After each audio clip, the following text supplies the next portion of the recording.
Hello, ये हमारा manufacturing science जो हमारा कास्टिंग है, कास्टिंग का पार्ट 2 है। इसमें हम कास्टिंग टर्मिनोलॉजीज़ पढ़ेंगे। इसको पढ़ने से पहले आप इसको हमारा चैनल सब्सक्राइब कर लीजिए, यहाँ पर जाके क्लिक कीजिए एंड आप चैनल को सब्सक्राइब कर सकते हैं। तो हमारा चैनल सब्सक्राइब कर लीजिए जिससे आपको technical as well as non tech दोनों हम वीडियो प्रोवाइड करा रहे हैं, वो भी प्रॉपर्ली विद प्रॉपर रिलेशन के साथ जिसमें से आप प्रॉपर्ली हर चीज़ को अंडरस्टूड कर सकते हैं। बेसिकली अगर मैं आज साइकोलॉजी के बारे में बात करूँ या मेंटालिटी के बारे में बात करूँ कि कैसे याद करना है, तो मैं तो जानता हूँ कि मुझे कोई भी चीज़ रटी नहीं जाती। ये मेरी सबसे बड़ी प्रॉब्लम है। प्रीवियसली जब मैं नॉन टेक पढ़ता था, तो नॉन टेक से मैं बहुत घबराता था बिकॉज़ ऑफ दैट कि ये समझ में नहीं आती और टेक्निकल चीज़ें थोड़ी-सी समझ में आती हैं कि कैसे क्या चीज़ हुई। तो हम दोनों नॉन टेक एंड टेक हम इतने अच्छे तरीके से पढ़ रहे हैं बिकॉज़ सभी लोग टेक्निकल पीपल होते हैं। हर चीज़ की हर पर्सन की एक मेंटालिटी होती है कि हमें समझ में आना चाहिए। तो जब हमें समझ में आएगा, जब हम हर चीज़ को समझ पाएँगे, प्रॉपर्ली अंडरस्टूड कर पाएँगे कि ये क्यों हो रहा है, कब हुआ, कैसे हो रहा है, तो वो हमें ज़्यादा देर तक मेमोरी में रहता है और हम उसको मेमोराइज़ करने में आसानी होती है। सेकंड होता है कि हम कोई भी चीज़ को मेमोराइज़ करना है तो हम उस चीज़ को समझ लें। समझने के साथ-साथ उसको जी लें। फॉर एग्ज़ाम्पल आपने दृश्यम मूवी देखी है तो उसमें क्या होता है कि कोई भी चीज़ को भूल दें क्यों नहीं? क्योंकि हमने जी हुई है। कल हमने जो भी चीज़ें जी हुई है, हमने जो भी चीज़ किया हुआ है, वो हमें याद होता है। हम अगर देखें तो हमें व्हाट्सएप के मैसेज भी याद होते हैं। कैसे हो जाते हैं ये याद? तो जबकि हम बाकी चीज़ें जो हैं वो याद नहीं कर पाते। ये कैसे हो जाते हैं? बिकॉज़ हमने उसको जिया है, हमने उसको फ़ील किया है। सेम हम इसमें क्या करेंगे कि हम कास्टिंग को फ़ील करेंगे, हम जो भी पढ़ेंगे उसको फ़ील करेंगे कि ये क्यों हो रहा है, कैसे हो रहा है? हमारी ये रियल एनवायरनमेंट या रियल जो हमारे जीवन से किस टाइप से इंटर रिलेटेड है, ओके? जब आप इन चीज़ों को प्रॉपर्ली अंडरस्टूड करेंगे तो आई डोंट थिंक सो कि आपको भूलेगा। हाँ, को थोड़ी-मोड़ी भूलेगा लेकिन कॉन्सेप्ट नहीं भूलेगा, आपको कॉन्सेप्ट याद होगा।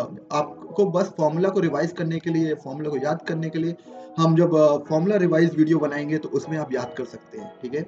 तो सबसे फर्स्ट में है हमारा लिमिटेशंस। हमने लिमिटेशंस हमने प्रीवियसली वीडियो में पढ़ा नहीं था, तो लिमिटेशन से एक्चुअली क्या होता है कि जब हम कास्टिंग करते हैं एंड मटेरियल को पोर करते हैं, तो क्या होता है अगर जैसे इस टाइप के ये एक कॉम्प्लिकेटेड शेप है, तो ये क्या होगा कि मटेरियल फैलेगा लेकिन कुछ जगह जाके रुक जाएगा। मीन्स लिमिटेशंस हो जाती है कि ये इधर तक आ नहीं पाता बिकॉज़ ऑफ विस्कोसिटी या डेंसिटी।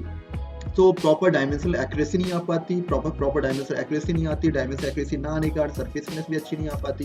तो हम क्या हर हर वीडियो में हम देखेंगे कि हम किस टाइप से सरफेस फिनिश गेन करते हैं, हम किस टाइप से डायमेंशनल एक्यूरेसी गेन करते हैं। अब ये कैसे गेन करेंगे, जो हम लिमिटेशंस एक्चुअली क्या होता है कि जब हम कोई भी चीज़ को बनाते हैं और उसमें जो लिमिटेशंस आती है तो हम जो नेक्स्ट रिवाइज़ होगा, हम अपनी लिमिटेशंस को कवर अप करने की कोशिश करेंगे। तो इसमें हम देखेंगे हर हर जो भी हमने चेंजेस किया या जो भी हमारी इसके टाइप्स आए कास्टिंग के वो उसमें हम डायमेंशनल एक्यूरेसी या सरफेस फिनिश को गेन करने की कोशिश करेंगे। ओके? जो भी चीज़ हम यूज़ करेंगे वो सरफेस फिनिश को या इस चीज़ को गेन करने की कोशिश करेंगे प्रॉपरली वे में, ठीक है? लेबर इंटेंसिव प्रोसेस होती है, इसमें लेबर कॉस्ट लग जाती है, सो दैट्स व्हाई ये थोड़ी-सी ये लिमिटेशंस हैं। चलो अब हम स्टार्ट करते हैं कास्टिंग के जो टर्मिनोलॉजीज़ हैं, कास्टिंग टर्मिनोलॉजीज़ क्या होती है? जब हमने मटेरियल को मेल्ट किया और मेल्ट करके हम यहाँ से पोर करते हैं। तो आपने देखा होगा ये पोर का जो साइज़ है ये कुछ अलग है। इसको हम स्टूडियो बना सकते थे लेकिन क्यों नहीं बनाए? इसके बारे में जब हम पोर डिज़ाइन करेंगे तब हम इसको पढ़ेंगे, ओके? तो आप पोर डिज़ाइन के डायरेक्टली वीडियो में जाके आप इसको पढ़ सकते हैं पोर डिज़ाइन क्यों है? ये क्या है? इसका ये शेप क्यों इम्पोर्टेंट है? इसके बारे में हम डिस्कस करेंगे। ये हम राइज़र ये ऊपर क्यों बढ़ाया गया है? रीज़न क्या है एक्चुअली? तो राइज़र डिज़ाइन में हम इसको राइज़र डिज़ाइन में इसको पढ़ेंगे। राइज़र के पीछे ये जो शेप बनाया गया है, क्यों बनाया गया है? आपने देखा होगा ये थोड़ी-सा जो हमारा मोल्ड है, थोड़ी-सी टेपर्ड है, तो ये टेपर्ड क्यों बनाया गया है? इसके बारे में हम डिस्कस करेंगे। कोर क्या है? चैपलेट्स क्या है? फ्लास्क क्या है? ये सब एक्चुअली टर्मिनोलॉजीज़ है और टर्मिनोलॉजी के साथ इसमें जो सैंड है, वो सैंड किस टाइप की है? सैंड में क्या-क्या प्रॉपर्टीज़ होनी चाहिए? वन बाय वन हम ईच एंड एवरीथिंग डिस्कस करेंगे। तो सबसे फर्स्ट में हम देखेंगे sprue, pour cup, riser, draft, cup, core, core print, gating system, these are terminology, sand casting terminology. तो अभी हम सैंड कास्टिंग टर्मिनोलॉजीज़ पढ़ेंगे कि टर्मिनोलॉजीज़ क्या हैं। फिर हम पैटर्न में आते हैं तो इसमें देख सकते हैं कि पैटर्न टाइप्स हैं। ये कोर है, कास्टिंग है। तो देखिए अब इस टाइप से हमने एक प्रोडक्ट बनाया, इसके बीच में हम कोर डाल दिया एंड हमने जो कोर बॉक्स है इसमें हमने इसको फिट अप कर दिया, इसमें हम कोर मिशन किया, हमारा जो कास्टिंग पार्ट है वो इस टाइप से आया। तो इन सभी चीज़ों के बारे में हम वन बाय वन डिस्कस करेंगे। इसमें बहुत सारे जो हमारे ड्राइंग पार्ट्स हैं, ड्राइंग पार्ट्स के बाद हमने कोर प्रिंट किया, गेट किया, ये वन बाय वन जो प्रोसेस होगी कास्टिंग की प्रोसेस, वो हम देखेंगे। सबसे फर्स्ट में जो हमारा ड्राइंग या डिज़ाइन तैयार होता है, डिज़ाइन के हिसाब से हमने कोर प्रिंट तैयार किया, कॉप पैटर्न के थ्रू हमने ये पैटर्न तैयार किया, ड्रैग पैटर्न सिस्टम बनाया हमने। तो उसके बाद हमने इसको कोर ड्रैग पैटर्न में मीन्स इसको ओपन या बंद कर सके। कोर बॉक्सेस हमने इसको कोर बॉक्सेस में हमने इसका मोल्ड तैयार कर लिया। इसमें कोर हॉल्स या पेस्टेड पार्ट डिज़ाइन किया, फिर उसके बाद हमने इसको फिट अप कर दिया इसमें बाय सैंड एंड इसमें सैंड फिल अप कर दिया। सैंड फिल अप करने के बाद हम इसमें क्या करते हैं कि drag ready for sand, drag ready for sand, drag remove for sand and finally जो हमारा प्रोडक्ट है, देखिए अब इस टाइप से प्रोडक्ट आ जाता है। हमारा जो कोर है, कोर क्या कहलाता है, तो कोर के बारे में हम डिस्कस करेंगे। सॉरी ये ऊपर आगे पीछे हो गया है।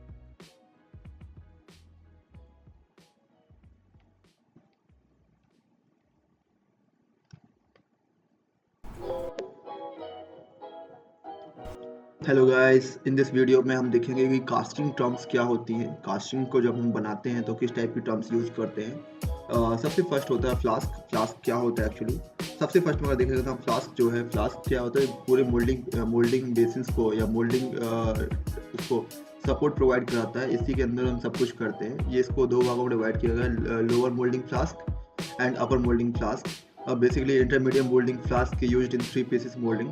तो इसमें जो अपर मोल्डिंग फ्लास्क को कोप बोलते हैं और लोअर मोल्डिंग फ्लास्क को ड्रैग बोलते हैं, ठीक है। फिर उसके बाद पैटर्न होता है, जो हमारी मोल्ड कैविटी होती है या जो हमें पैटर्न बनाना है, जो हमारा ओरिजिनल शेप है जिसको हम बनाना चाहते हैं, मीन्स उसकी रेप्लिका होती है और फाइनल ऑब्जेक्ट जिससे हम मोल्ड कैविटी बनाते हैं। ये मोल्ड कैविटी आप देख रहे हैं, जो मुझे चाहिए रिक्वायरमेंट मीन्स मेरी ओरिजिनल रिक्वायरमेंट जो है उसकी एक रेप्लिका के थ्रू हम एक पैटर्न क्रिएट करते हैं। पैटर्न में हम सभी टाइप के अलाइंस भी फीड अप कर देते हैं, तो वो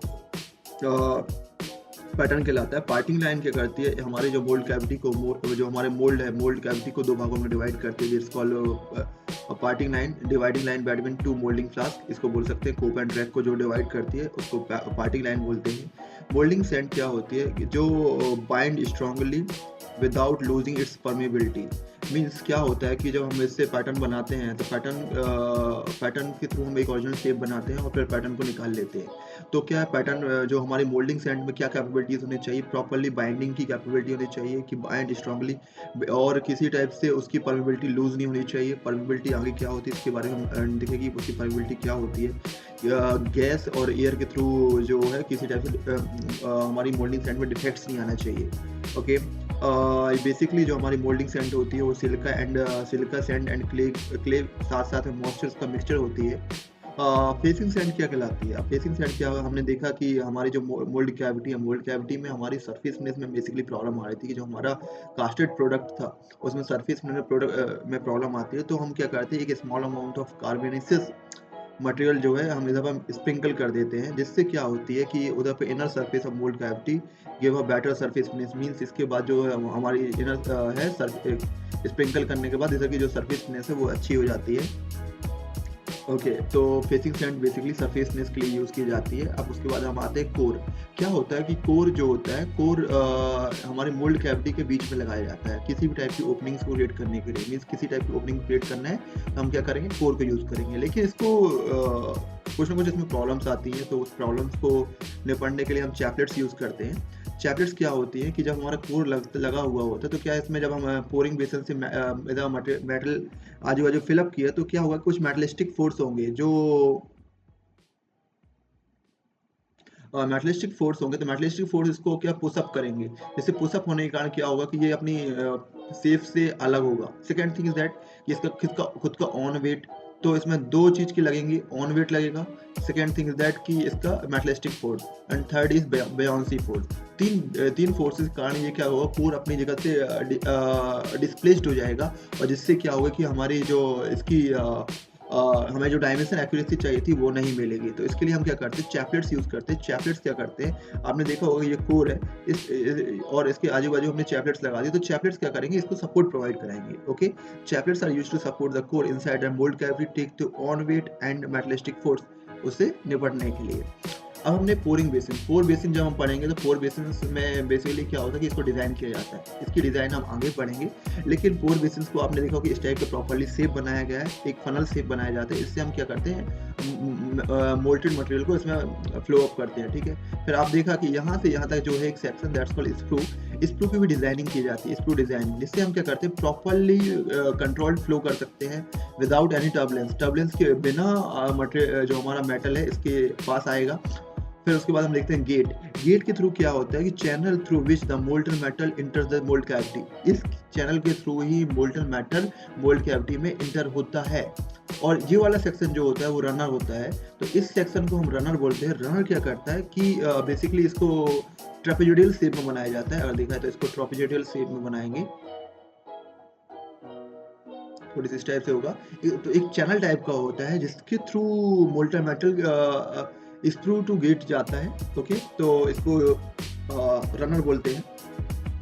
राइजर क्या होता है, जब हम क्या होता है कि मोल्टन मेटल स्क्रू पर फीड अप करते हैं तो क्या होगा कि इसमें कुछ ना कुछ श्रिंकेज आएंगे। श्रिंकेज आधे टाइम पे क्या होगा कि जैसे जैसे जब कूल होगा तो इसमें कुछ ना कुछ सॉलिडिफिकेशन के टाइम पे श्रिंकेज आएंगे, लिक्विड श्रिंकेज और सॉलिड श्रिंकेज आएगा।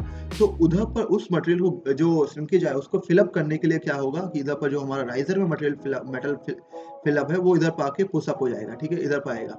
तो राइजर इसके लिए यूज किया जाता है। इसको कभी कभी बोलते हैं फीड हेड, फीड हेड भी बोला जाता है, ठीक है। वेंट क्या होता है, जब हमारा मोल्टन मेटल होता है उससे सॉलिडिफिकेशन टाइम पे मींस उसकी कूलिंग टाइम पे उसमें बहुत सारी गैसेस निकलती है। तो उन गैसेस को प्रॉपर्ली निकलने के लिए हम वेंट बनाते हैं, ये है वेंट, ओके। फिर हमने देखा कि जो step for making making sand casting, तो सैंड कास्टिंग को बनाने के लिए स्टेप जो यूज किए जाते हैं वो है बेसिकली पैटर्न मेकिंग। सबसे फर्स्ट में पैटर्न बनाते हैं, फिर उसके बाद कोर मेकिंग, उसके बाद मोल्ड मेकिंग, फिर उसके बाद melting and pouring cleaning and फिर उसके बाद क्लीनिंग, ओके। इस टाइप से इसकी प्रॉपर्ली प्रोसीजर्स बनाई जाती है।